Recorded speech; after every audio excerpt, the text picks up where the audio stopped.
آپ کو ہم نے تیار کیا ہے یا نہیں کیا ہے؟ ایک جو باب غیبت میں نے آپ کی خدمت میں عرض کیا ہے، اصول کافی جلد نمبر 2 میں باب غیبت میں جس میں 2-3 نقطے جو آپ کی خدمت میں اگلی چیز جو میں عرض کرنے لگا ہوں. اللہ نے ہمیں 2 چیزیں دی. ایک نعمت ہوتی ہے زندگی میں، ہر انسان کی زندگی میں ایک نعمت ہے. نعمت میں مثلا خدا نے رزق وسیع کر دیا، اولاد دے دی، عزت دے دی، شہرت دے دی، مال و ثروت، یہ تمام چیزیں دے دی. اس کے مقابلے میں ایک اور چیز آتی ہے جو انسان کے لیے بہت مشکل ہوتی ہے، اور وہ کوشش کرتا ہے کہ میں اس چیز کی زد میں نہ آؤں. وہ دوسری چیز کیا ہے؟ وہ ہے مصیبت. جب نعمت آئے تو ہم کسے یاد کریں، اور جب مصیبت آئے تو ہم کسے یاد کریں. یہ جتنی بھی نعمتیں ہمیں دی جا رہی ہیں یا جن نعمتوں کا ہم استفادہ کر رہے ہیں، ان نعمتوں کا بالواسطہ بلا واسطہ ہر طریقے سے جو ربط ملتا ہے وہ کس سے ملتا ہے؟ امام زمان سے. ہم جو بھی کھا رہے ہیں امام زمانہ اجل اللہ تعالیٰ فرج و شریف کے صدقے بھی کھا رہے ہیں. یعنی جو بھی نعمت الہی کا ہم استفادہ کر رہے ہیں وہ سبب کون ہے؟ حجت خدا ہے. اور جب نعمت ملے تو کسے یاد کریں؟ اپنے زمانے کے امام کو یاد کریں. اور جب مصیبت آئے تو پھر کسے یاد کریں؟ پھر زمانے کے امام کو یاد کریں. لیکن ہم کیا کرتے ہیں؟ مصیبت میں گریا کرتے ہیں، مصیبت میں گریا کرتے ہیں. تو یہ جو کائنات میں اتنا ظلم و بربریت جہاں پر خواتین کی عصمت دری ہو رہی ہے فلسطین میں، یا دنیا کے جن کونے میں جس کونے میں دیکھیں جہاں پر بھی تشیع کے اوپر مظالم ڈھائے جا رہے ہیں، وہ کیا مصیبت سے کم ہے؟ کیا آیا مصیبت سے فقط یہ ہے کہ میرا رزق تنگ ہو جائے، میرا گھر گر جائے یا میرے اوپر کوئی حملہ کر دے، یہ مصیبت ہے؟ نہیں، مصیبت سے مراد یہاں مصیبت دینی ہے، جہاں پر میں اپنے مسلمان بھائیوں کی دینی مدد کر سکوں. وہ دینی مدد کیا ہے؟ کہ اپنے ایمان کو، اپنے عقیدے کو، اپنی نسل کو اس طرح سے محفوظ رکھوں کہ میں داعی بن سکوں صحیح معنوں سے، کہ میں لبیک یا مہدی کہنے والا شیعہ ہوں. صرف زبانی دعووں کے ساتھ نہیں، کہ وہ جو نجات، جو منجی بشریت اس کائنات میں تشریف لائیں گے. کیوں تاخیر ہو رہی ہے؟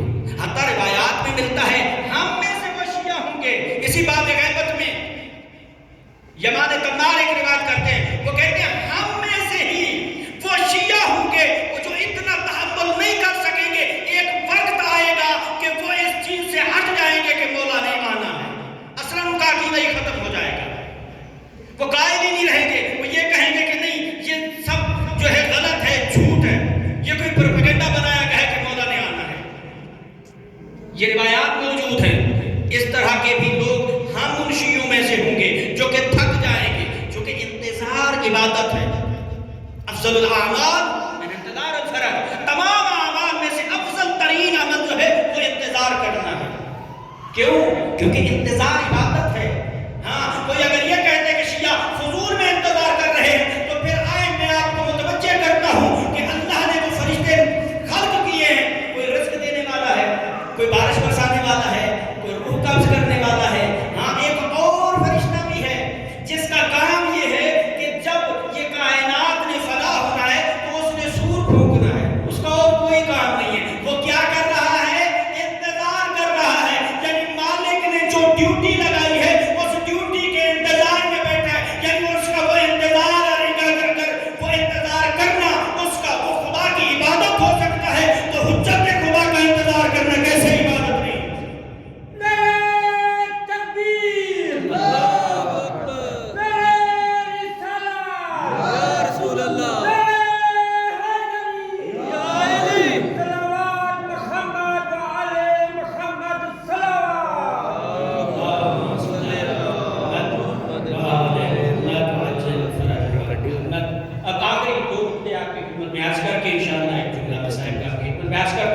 ایک اور جملہ، ایک نقطہ باب غیبت میں اسی روایت کا، یمان تمار کی روایت کا اگلا حصہ، وہ فرماتے ہیں کہ خاص شباہت ہے. دیکھیں ہمارے لیے یہ پورا امتیاز ہے، یہ کوئی عام بات نہیں ہے جو ہم شیعہ موالیان حیدر قرار بیٹھے ہوئے ہیں. یہ راوی روایت کرتا ہے کہ اسی شیعہ کے 13 فرقے بنے. کتنے؟ 13 فرقے. اور صادق آل محمد فرماتے ہیں، چونکہ اس روایت کی درایت کا سلسلہ جو ہے صادق آل محمد سے جا کے ملتا ہے. ابو بصیر کی روایت کا سلسلہ ہے جو میرے طلباء علماء یہاں پہ تشریف فرمائے ان کے لیے عرض کر رہا ہوں. تو اس روایت میں صادق آل محمد کیا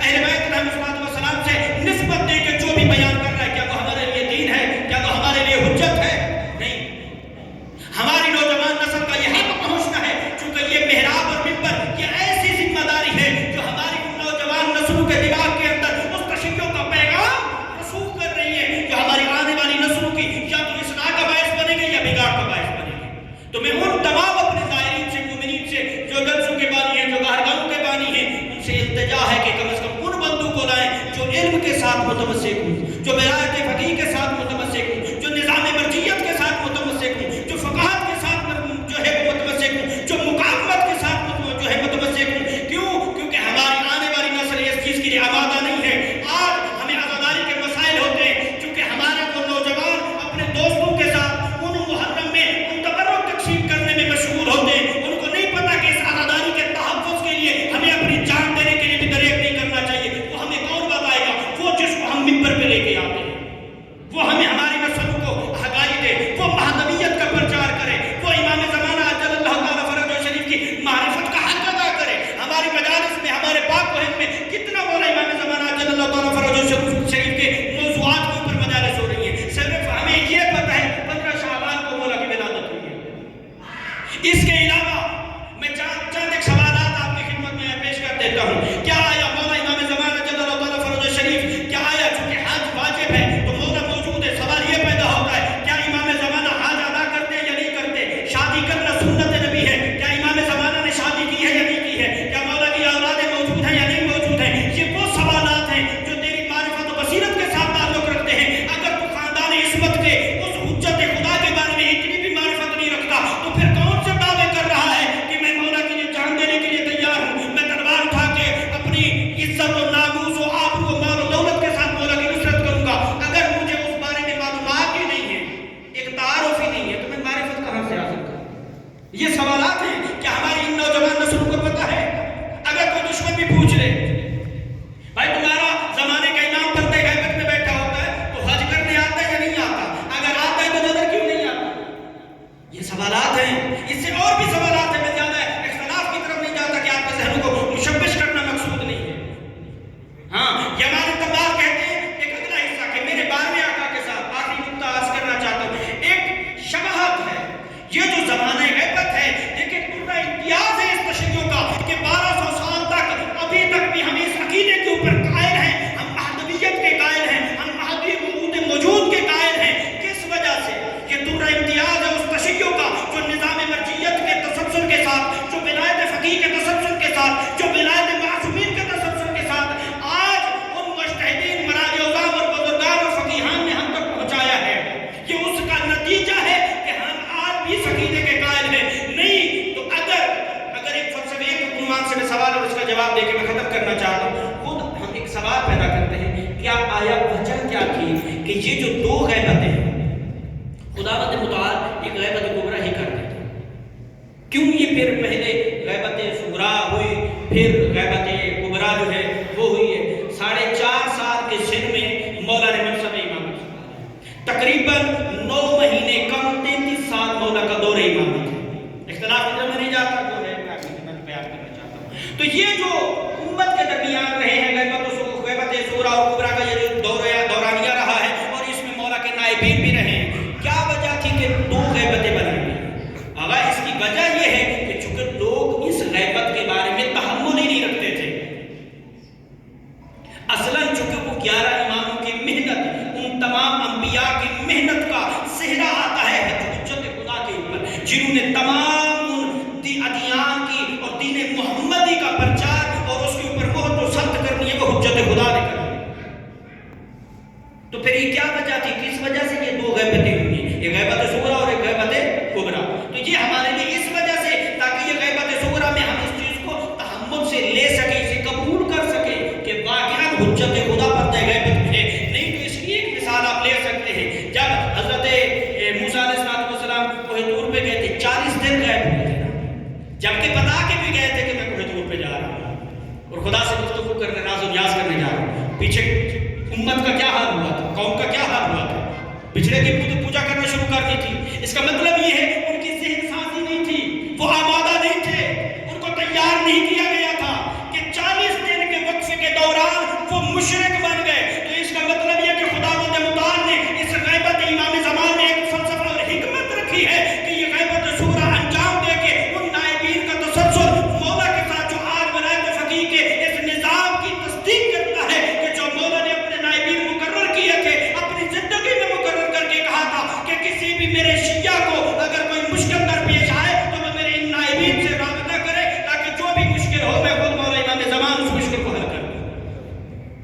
ایک تسلسل تھا، یہ ایک زمینہ سازی تھی، ایک یہ دوسری شباہت حضرت یوسف علیہ السلام سے، اللہ کے نبی ہے نا، حضرت یعقوب علیہ السلام اتنا روئے، اتنا گریہ کیا، ہم بھی گریہ کر رہے ہیں، آپ تمام لوگ مولا امام زمان جل اللہ تعالیٰ فروز شریف کے لیے گریہ کرتے ہیں، روتے ہیں، آہ بکا کرتے ہیں نا، تو حضرت یعقوب علیہ السلام نبی اپنے بیٹے کے لیے گریہ کر رہے ہیں، اتنا گریہ کیا قرآن کہتے ہیں کہ آنکھوں کے اوپر سفیدی آئی، اتنا گریہ کیا۔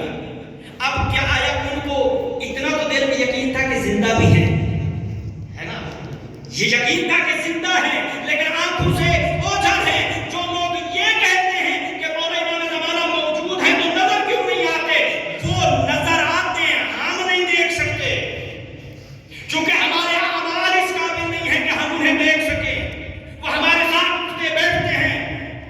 ایک روایت کا جملہ ہے کہ ہر جمعرات کو آپ کے نامے اعمال بارہویں آقا کے پاس پہنچتے ہیں، جن کے اعمال اچھے ہوتے ہیں وہ ان کے حق میں دعا کرتے ہیں، اور جن کے اعمال برے ہوتے ہیں ان کے اعمال کے اوپر گریہ کرتے ہیں۔ تو میں آپ سے سوال کرتا ہوں، کیا یہ دکھ کم ہے کہ وہ کربلا کے ان غریب کے اوپر یا جناب اکبر کی بچی پہ روئیں یا آپ کے گناہوں پہ روئیں؟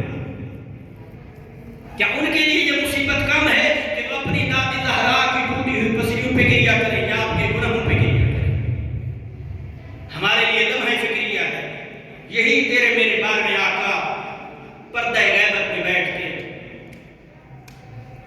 سلام پیش کرتے ہیں۔ اب جو چل کے آئے ہیں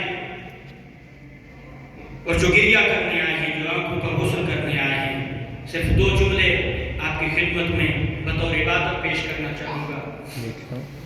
ایام فاطمیہ ہیں اور آج جمعہ کا دن ہے اور اگلے جمعے بی بی کی شہادت ہے، تو میرے لیے سعادت ہوگی میں چند جملے بی بی کے اپنی عبادت کے طور پہ میں اپنی نوکری کر سکوں۔ آپ نے اپنی نوکری کرنی ہے، میں نے اپنی نوکری کرنی ہے، زندگی کا کوئی بھروسہ نہیں۔ عزادارو، یہ میری مخدومہ بی بی نے بہت مصیبتیں دیکھی ہیں، اتنی مصیبتیں دیکھی ہیں کہ سر کے بال سفید ہو گئے۔ اجرکم اللہ، میرے کہنے کی ضرورت نہیں، یہ مقام ہی کو ہے۔ آج پاک سیدہ زہرا کی غربت کا پرسہ اس ثانیہ زہرا کریمہ اہل بیت زہرا معصومہ کو پیش کرتے ہیں۔ اے بی بی، تیری بارگاہ میں تجھے گواہ بنا کے ہم یہ شہادت حاصل کرنا چاہتے ہیں کہ بروز محشر جب میری پاک سیدہ زہرا بی بی جب بابے کے سامنے اپنے حسین کا وہ کرتا لے کر جائے تو اس وقت معصومہ قوم گواہی دینا کہ یہ میرے شیعہ جو میرے جوار میں معصومہ قوم کے شہر میں اس دارت العلم میں بیٹھ کر دادی زہرا کی ان ٹوٹی ہوئی پسلیوں پر گریہ کرتے رہے۔ عزادارو، اتنا کہوں گا معصبت الراس کہ میری پاک سیدہ زہرا ماتھے پہ موت کی پٹی باندھ کے عصا کا سہارا لے کے دیواروں کے سہارے لیتے لیتے بابے کے منبر کے سامنے آ جاتی، حیرت کی انگلی منہ میں ڈال کے کہتی تھی، بابا یہی منبر نہیں تھا جب میں آتی تھی تو میرے استقبال کے لیے کھڑا ہو جاتا تھا، بابا ابھی چند دن بھی نہیں گزرے میں کئی گھنٹے کھڑی رہی مجھے بیٹھنے کے لیے۔ مرحبا مرحبا، اجرکم اللہ، شرم کر کے گریہ نہ کر، عبادت کے ایام فاطمیہ ہیں اور فاطمہ معصوم قوم کے حرم میں بیٹھ کے پرسہ دے رہے ہیں۔ اللہ آپ کی تمام حاجتوں کو قبول فرمائے بنت موسیٰ کاظم کے صدقے۔ النہرۃ الجسم، کمزور ہو گیا تھا میری پاک زہرا کا جسم۔ وجہ کیا تھی؟ چونکہ جب میری پاک سیدادی روتی تھی نا، مسلمان کہتے تھے زہرا اپنے رونے کا وقت مقرر کر، اور جب تم گریہ کرتی ہے ہماری نیند میں خلل پیدا ہو جاتا ہے۔ اجرکم اللہ، اجرکم اللہ، میں کہتا ہوں رسول زندہ ہوتے ہیں مسلمانوں، پھر یہ جملہ کہتے میں پوچھتا کہ زہرا کی عظمت کیا ہے۔ اجرکم اللہ، بس عزادارو، نبی کے گزر جانے کے بعد 95 دن یا بعض روایات کے مطابق 75 دن زندہ رہی، لیکن میں ایک سوال کرتا ہوں عزادارو، وشیو جتنے دن بھی زندہ رہی کیا حالت تھی میری زہرا کی؟ عزادارو، حالت یہ تھی کمر جھکی ہوئی ہوتی تھی، ایک ہاتھ پسلیوں پہ ہوتا تھا،